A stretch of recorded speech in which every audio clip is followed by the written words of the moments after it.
Okay, so good day. We are going to discuss about bond fundamentals and valuation. Now, bond fundamentals and valuation involve understanding the basic characteristic of bonds as financial instrument and how they are valued. Bonds are debt securities issued by entities such as governments, municipalities, and corporations to raise a capital. No? So when investors buy bonds, they essentially lend money to the issuer in exchange for regular interest payments and the return of the bonds face value or yung tinatawag natin principal upon maturity. So bonds are considered fixed income instruments since they typically offer predictable interest payments known as coupon payments over a defined period. So the main elements of bond includes face value, coupon rate, maturity date, and credit quality of all which influence its risk and return profile. The valuation of bonds is primarily based on the concept of present value, which consider the time value of money. Since a bond holder no, receive a series of future cash flows, yung coupon payment natin, and a lump sum payment at maturity. So the bond's value today or its present value is calculated by discounting this future cash flow back to their value at the current time. So the discount rate used reflects both the interest rate environment and the issuer's credit risk, meaning that bonds from riskier issuers generally have higher discount rates to compensate for additional risk. So this process of discounting helps investor determine what a bond is worth relative to its market price and age in making informed investment decision. And to give us more details about the topic, let us all welcome our presenter. Go ahead, sir. So, good afternoon, everyone. Good afternoon, colleague. I will be the one who will report the bond fundamentals and valuation. What is our agenda? So, we're going to talk about what is a bond, types of bonds, key bonds term, bond pricing basics, a sample bond calculation, and the last one is risk of investing in bonds. So, first, um, what is a bond? So from the definition itself, a bond is a fixed income investment where an investor loans money to an entity, government, or corporation. So the purpose of bonds is used to finance projects or corporations. So, and the basic bond components we have the principal or the face value amount repaid at maturity, and the second one is coupon rate or the annual interest rate paid to bondholders. So, um, a bond is a loan you give to a company or government. In return, they pay you a regular interest and return your original money at the end of a set period. It's a safer investment that provides steady income. And also remember that bonds are considered a more safer investment than stocks because they offered fixed payment but they typically have lower returns than stocks. So kumbaga lower risk, low reward, but yung stocks naman high risk and high reward. So we have the types of bonds. First is the government bonds. It is a issued by governments, generally low risk. We have example of government bonds here in the Philippines. We have first is the treasury bills, or um it is investment that feels safe and liquid, suitable for conservative investors seeking short-term placement. And the second one is fixed rate treasury notes, or it is purpose to primarily used to finance a long-term government projects such as infrastructure. And the common one is the premium bonds. So the Purpose is to encourage ordinary Filipinos to invest and save. And next one is the corporate bonds issued by companies. Risk varies with issuer credit rating. So example of corporate bonds here in the Philippines is first is the San Miguel Corporation. It is purpose to funding in infrastructure projects, particularly toll roads and airports. The top two corporate bonds in the Philippines is the Ayala Corporation bonds. Purpose is to funding expansion in its real estates and renewable energy project. And the third one is the SM Prime Holding bonds. It is purpose of financing the development of malls and mixed-use projects. And the third one is the next bonds is the municipal bonds, and it is issued by a local governments or municipalities. And the last one is zero coupon bonds sold at a discount, pay no regular interest. So key bond terms. First is the maturity date. So maturity date when the bond face value is repaid. Um, The maturity date is the final date when a bond or other loan is due to be fully repaid. On this date, the bond issuer returns the original investment amount known as the face value or principal to the investor. This also when any final interest payment is made. After the maturity date, the bond no longer earns interest and the contract between the issuer and the investor is considered complete. For example, if you have a 10-year bond issued on January 1, 2020, and its maturity date would be a January 1, 2030, at which point you would receive the principal back. The second one is the coupon payment. Regular interest payment made to bond holders. So a coupon payment is the regular interest payment made to bondholders by the bond issuer. It's typically paid semi-annually or twice a year, annually or quarterly, depending on the bond's term. The amount is based on the bond's coupon rate or the interest rate and its face value. For example, for a 1,000 bond with a 5% annual coupon rate, the annual coupon payment would be 50. So, madi-discuss po natin later kung paano po na kuha yung 50 pesos ni. And the third one is the yield, the bond's expected rate of return. So yield is the income you earn from a bond expressed as a percentage of its current price. It reflects the bond return on investment based on interest payment and any changes in the bond's market price. So we have current yield and yield to maturity. So first is the current yield, the bond's annual interest or what we call coupon payment divided by its current market price, while the yield to maturity is the total return expected if the bond is held until it matures, considered considering all interest payments and any difference between its purchase price and face value. And the last one is the price, the bond's current market value, which may differ from face value. So in bond pricing basic, we have bond price calculation based on the present value of future cash flow or coupons and face value. In interest rate influence, we have when interest rates rise, bond prices fall. When interest rates fall, bond prices high. And we have two type of bonds, which is premium and discount bonds. Premium bonds is a bond price is above face value when its coupon rate is higher than market rates, while the discount one is the bond price is below face value when its coupon rate is lower than market rates.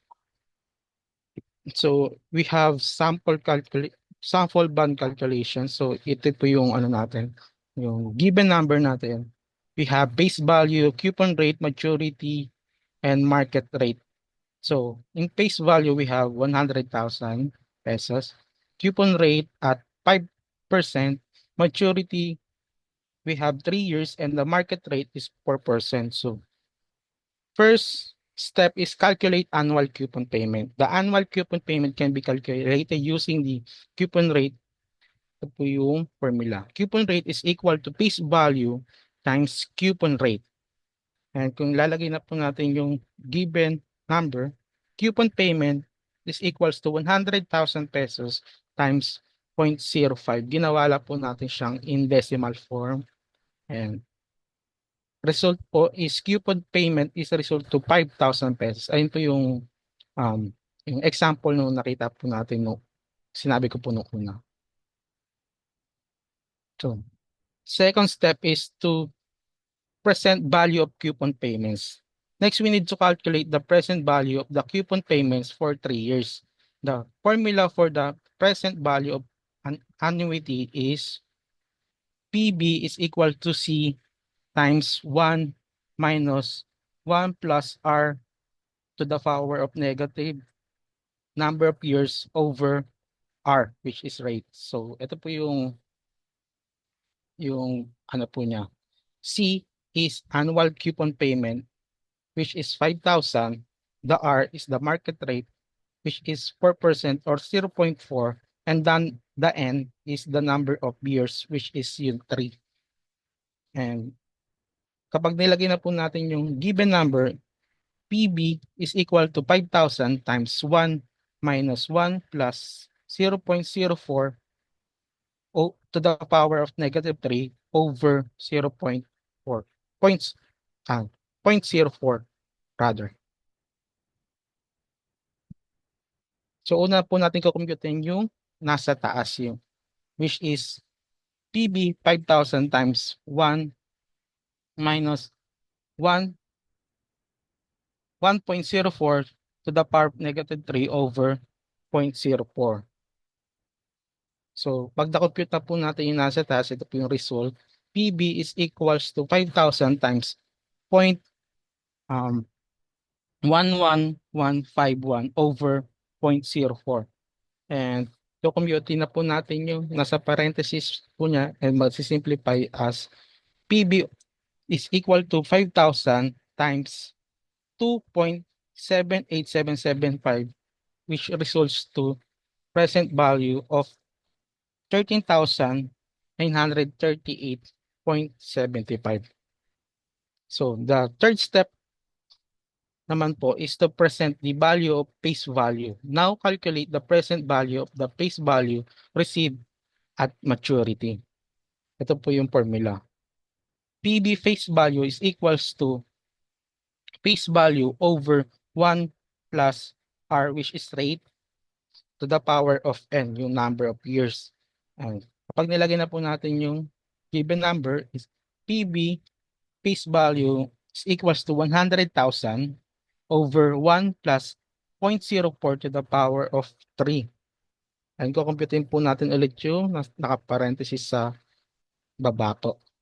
PV face value is equals to 100,000 over 1.124864. And ito po yung result. PV face value na po lumabas is 88,899.64. And the last step is to total present value of the bond.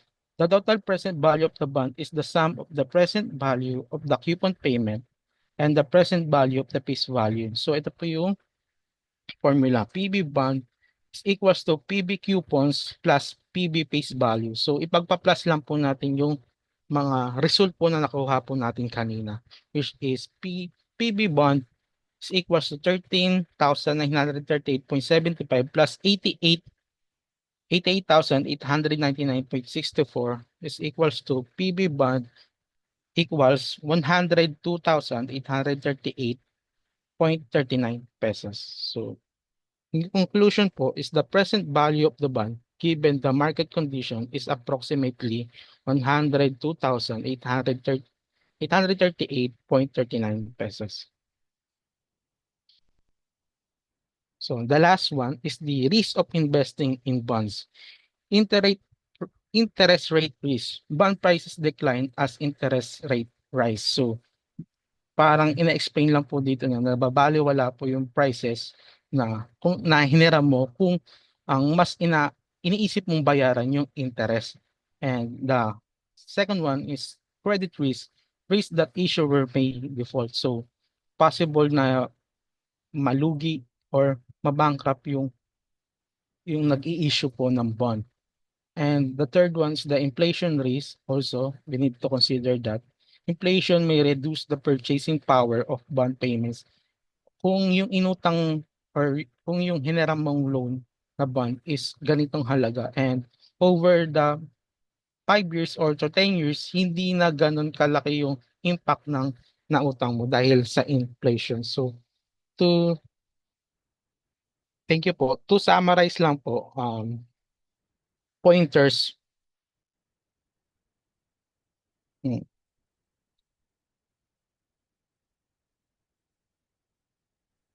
We need to remember that the bond basic bonds are loans with set terms and interest payments.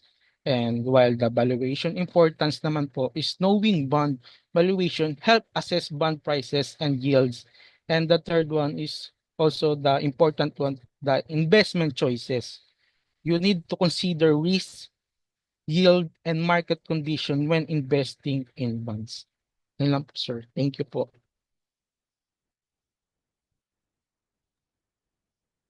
Okay,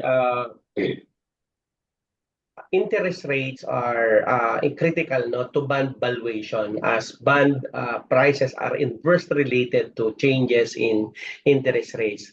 So when interest rates rise, existing bonds with lower coupon rates become less attractive, no, causing their market prices to fall. No?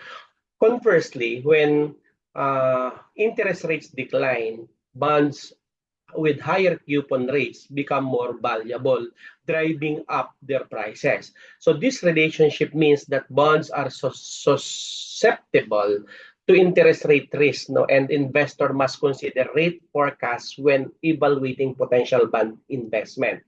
So the longer the maturity of a bond, the more sensitive it is to interest rate fluctuation, as the bondholder is locked into a fixed rate for a more extended period. Credit quality, no, or credit risk also plays a significant role in bond valuation. Bonds are create bonds are rated, no, by credit rating agencies like Moody, S&P, and Fitch based on the issuer's financial strength and ability to meet debt obligation. Bonds with highest credit rating such as A rated government bonds are generally viewed as safe, offering lower yield because of their low risk. On the other hand, lower rate bonds, often called junk bonds, no, offer higher yields to attract investors willing to accept higher risk. So credit risk is an essential factor in determining a bond's, no, discount rate, as riskier bonds require higher yields to compensate investor for the chance of default. Another important consideration in bond fundamental is the concept of yield, which measures the return an investor earns from a bond. Yield can be calculated in various ways, such as the current yield, no, annual coupon payment divided by the market price, or yield to maturity, which reflects the total return if the bond is held until maturity. So yield to maturity is often used in bond valuation because it accounts for both uh, coupon payments and any capital gains or loss if the bond is purchased at a discount or premium. So investors use yield as benchmark to compare bonds or similar maturities and credit qualities, helping them assess whether a bond offers adequate compensation for its associated risk. So bond valuation methods are essential tools for investor to determine whether a bond is priced appropriately in the market. So bonds are typically valued through a discounted cash flow model where future coupon payment and the principal repayment are discounted using an appropriate discount rate. And this method offers a precise estimation of bonds' intrinsic value, allowing investor to make informed buying or selling decisions. So I believe no, by understanding the fundamentals and valuation methods or bonds, investor can better manage rate risk, no credit risk and overflow portfolio diversification, aligning their bond investment with financial goals and of course the risk tolerance.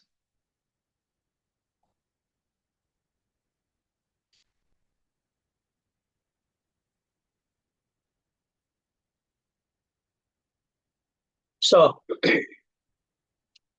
in our country, no, bond fundamentals mirror those of global fixed income markets, with bonds serving as vital instrument of raising capital for government and corporations. So government bonds, known as treasury bonds or T-bonds, are the most widely traded and are issued by the Bureau of Treasury to fund national projects and government operations. This bond, no, are typically viewed as safe investment due to the government's backing and provide investor with regular coupon payments and principal repayment at maturity. So corporate bond issued by large Philippine corporations offer higher yields than government bonds to compensate for the additional credit risk. No? Both type of bonds play a significant role in the Philippines capital markets, offering a stable income stream and portfolio diversification for local and foreign investors alike.